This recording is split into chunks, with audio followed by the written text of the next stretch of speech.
My friends, there is a curious lie that creeps into the heart as the years gather behind us. It does not shout, it does not strike, it whispers, and it says, it's too late. It is a lie dressed in the clothes of reason. It sounds logical. After all, the joints are stiffer, the steps slower, and the pages on the calendar flutter faster than they once did. The world looks at you and says, you've done your part, as if to suggest the rest of your story must now be written in stillness, in safety, in smallness. But I say, nonsense, for there is no rule in the universe that says the fire of becoming must die down simply because the clock has ticked a certain number. The world may measure life in years, but life itself does not. The soul is not made of time, it is not worn by decades, it does not wrinkle or grey. The soul longs, and as long as it longs, it lives. We often speak of time as though it were a villain, a thief in the night that steals away our strength, our youth, and our chances. We speak of lost years and missed opportunities as though time itself were the thing that had betrayed us, but this is a great misunderstanding. Time is not the enemy. In fact, it is perhaps one of the greatest gifts we've been given. What truly haunts a life is not the passage of time, but the halting of growth, the refusal to move forward, the quiet decision to remain unmoved. It is not age that makes a person old, but the stillness of their ambition, the silence of their imagination, and the unwillingness to begin again. Time, like a river, moves regardless of what we do with it. It does not ask permission to flow, but the tragedy lies not in the river's current, but in our decision to sit on the shore and never step back in. Many people, when they reach a certain stage in life, assume that the best parts of their story are already written. They look behind them to their youth as though it were the only time when dreams were allowed, and they look ahead with quiet resignation, mistaking safety for peace and comfort for contentment. But safety can become a cage, and comfort a lullaby that puts the soul to sleep. The truth is that growth does not require youth, it requires intention. A tree does not stop growing simply because it has reached a certain height. Its roots deepen, its branches stretch, and its fruit ripens year after year. So too with us. Our lives are not meant to taper into stillness, but to evolve, mature, and bear fruit, appropriate to the season we are in. There is no law, natural or divine, that says the desire to become more must be buried with time, yet many bury it prematurely, mistaking weariness for finality.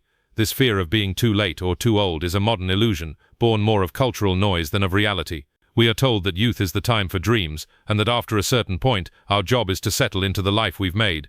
But what if that life still leaves something yearning within us? What if the very ache we feel is not a symptom of regret, but an invitation to change, to begin, to become? Stagnation, unlike time, is something we choose, consciously or unconsciously. We choose to believe that our best ideas are behind us. We choose to believe that ambition has an expiration date. And slowly we become people who once reached, who once hoped, but now only remember. And memory, while beautiful, was never meant to replace movement. The world around us is full of stories of those who began again, who changed careers at 60, who learned a new language in their 70s, who wrote books in their 80s, who started loving deeper in their 90s. Their secret is not magic or endless youth. It is refusal, a refusal to believe the lie that they were done growing. They understood that the heart is not on a timer, and that the mind is capable of stretching itself so long as the will remains engaged. And so it becomes clear that the real danger is not time, but the quiet acceptance of stagnation. The days may pass swiftly, but it is the spirit's motion that determines whether those days were lived well. If we remain curious, willing, open, and bold, then time becomes not our enemy but our companion,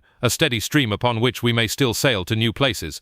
Desire in its purest form is not random. It is not simply a byproduct of restlessness or vanity. It is a signal, a message from somewhere deep within, whispering that something more is possible. We often dismiss desire as impractical, especially as we age. We say, I'm too old for this, or that time has passed, as though longing was something only permitted in youth. But the very presence of desire, real, enduring desire, is itself evidence that the thing we long for may not be as unreachable as we think. In fact, our desire may be one of the clearest signs that something is still waiting to be pursued. When we were children, no one questioned our dreams. We were encouraged to hope, to imagine, to try. But somewhere along the way, desire became something to control, even suppress. Life's responsibilities grew, the world hardened around us, and we began to treat desire like an indulgence rather than a compass. And yet, even in later years, desire persists, quietly at first like a thought we try to ignore, then more insistently, rising when we least expect it, when we read a line in a book and it stirs something, or when we meet someone who is doing what we once wished we could.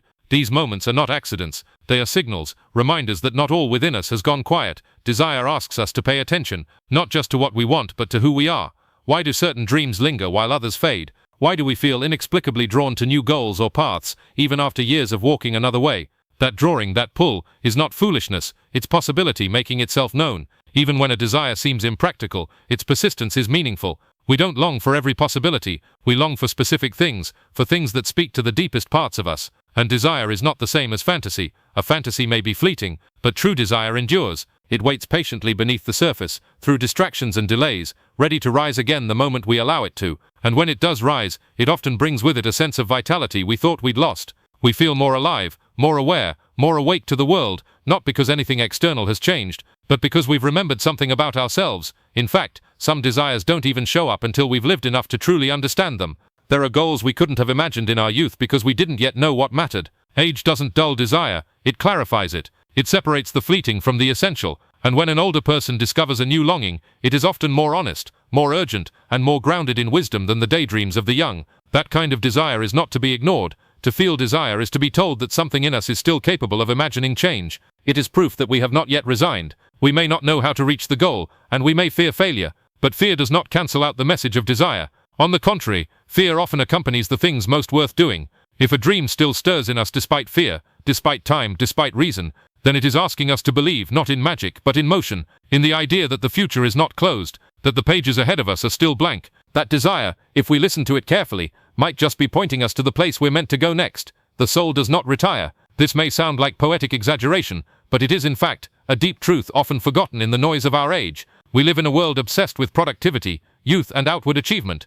As people grow older, society often suggests, sometimes subtly, sometimes directly, that their time of striving has ended, that they have played their part, and now they must step aside. But the soul, the essence of who we are, is not a thing governed by employment status or physical energy. It does not keep a resume, and it certainly doesn't watch the clock. Retirement may mark the end of a career, but not the end of calling. The deeper parts of us, our ability to wonder, to hope, to love, to grow, do not diminish with age. If anything, they can deepen. The soul is not something that wears down like the body. It is not something that runs out of usefulness or desire. Even in the final decades of life, the soul continues its quiet work, searching, learning, reaching for what is good and beautiful and true. Yet many believe, consciously or not, that after a certain point, they must become spectators to life. They watch from the sidelines while others take the lead. They begin to think in past tense. I used to dream, I once hoped, I remember when. But the soul does not speak in the past tense unless we silence it. It continues to nudge us, to stir within us, even when the world has stopped expecting anything from us.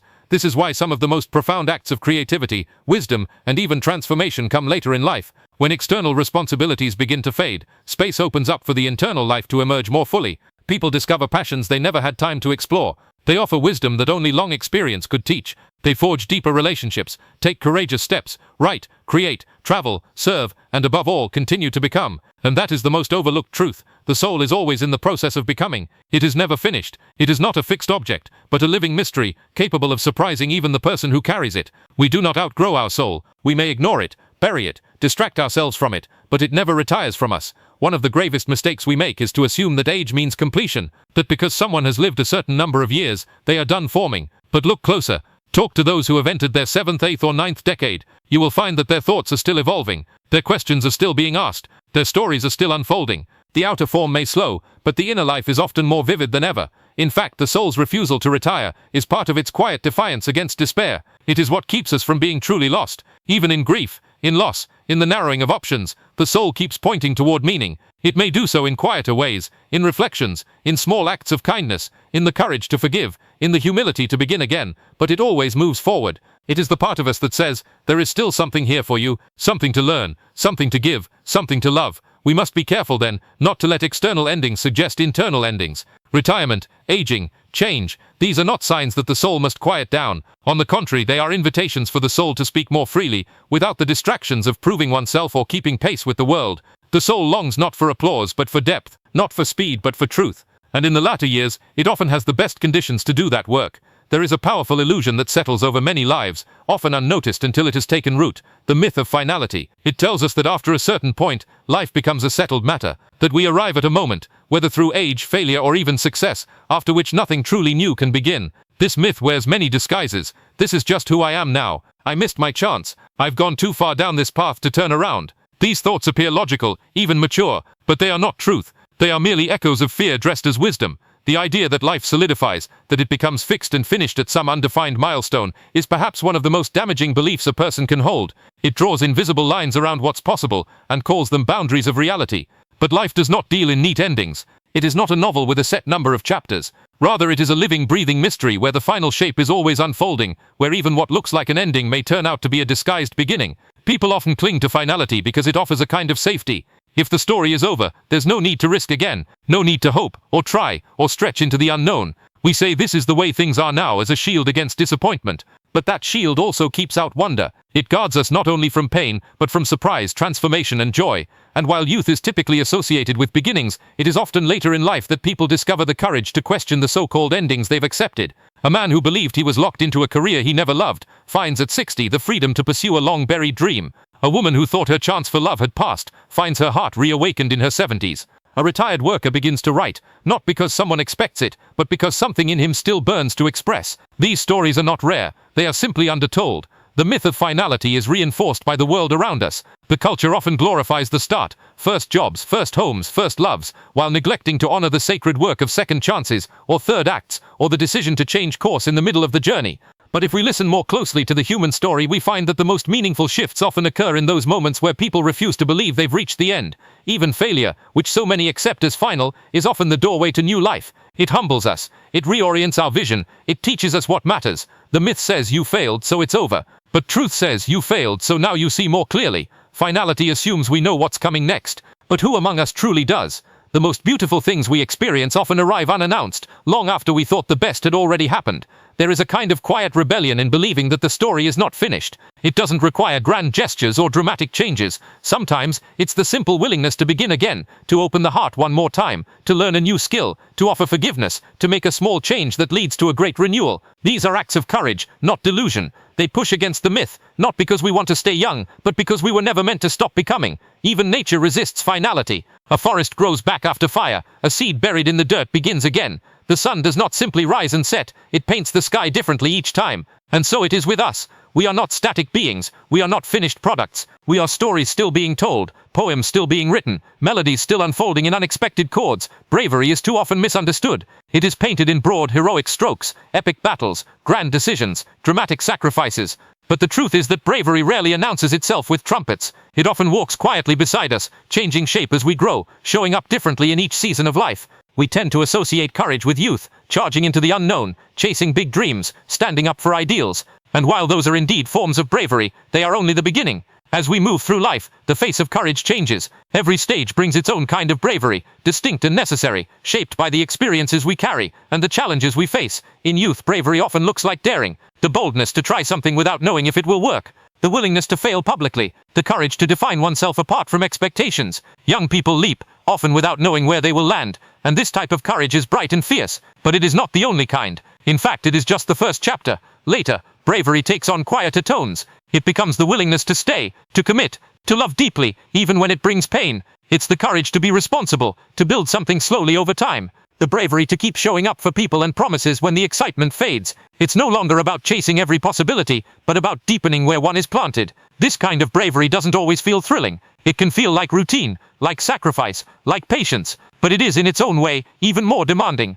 There is also the bravery of middle life, the courage to question everything one thought they knew, to pause and ask, is this really the life I want? It takes courage to change course when others expect stability, to let go of what no longer fits, and to pursue something unknown, not because you're certain, but because you've realized that certainty is no longer the goal. This is not impulsiveness, it's a deep, thoughtful courage, the kind that emerges only when we begin to understand the cost of living a life that doesn't match the soul. Then comes the bravery of aging, which is perhaps the most underappreciated form of all, the courage to let go, to grieve, to accept a body that changes, a world that moves faster than it once did. The courage to face losses that accumulate, sometimes silently, sometimes sharply. This is the bravery of enduring, of staying soft-hearted in a world that hardens, of remaining open when closing off would be easier. It is the strength to live with memory, not as a prison, but as a treasury, to bless the past without clinging to it, and to believe that something meaningful still lies ahead, even if it doesn't look the way it once did.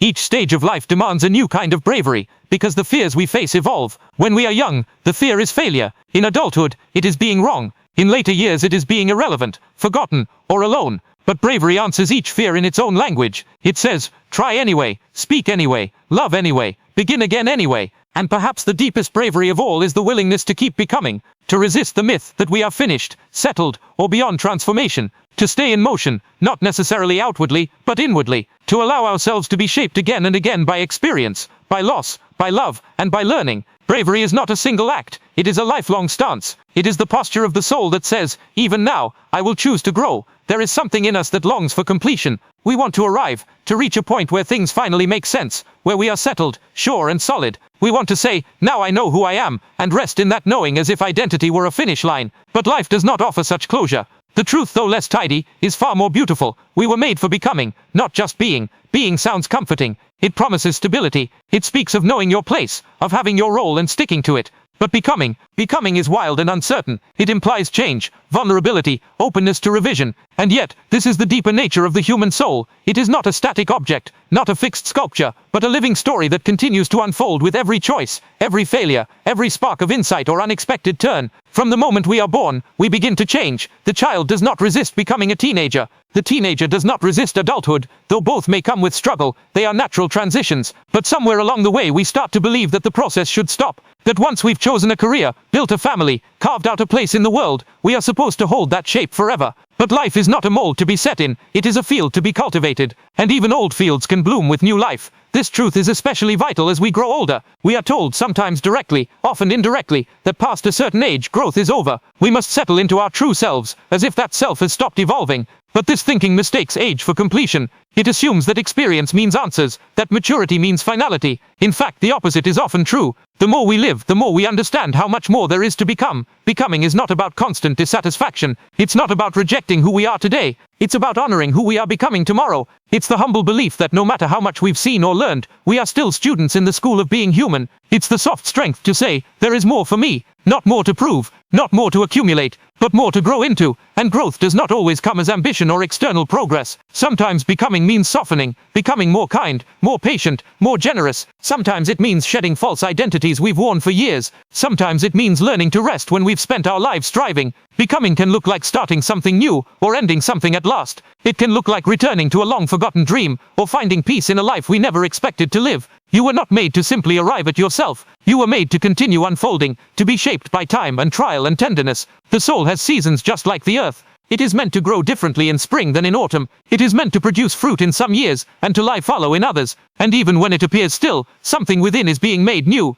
Too often we confuse consistency with wholeness. We think if I change, I'll lose myself. But the deepest self is not lost through change. It is revealed. Becoming is not betrayal of who you were. It is fulfillment of what you were made to be. You are not a monument. You are not a brand. You are not a conclusion. You are a soul in motion, a work in progress, a creation that is still being created. And this process doesn't stop. Not when you've made your mark. Not when your children grow. Not when your body slows down or the world seems to move on without you. As long as you are breathing, you are being invited to become something softer, something wiser, something braver, something new.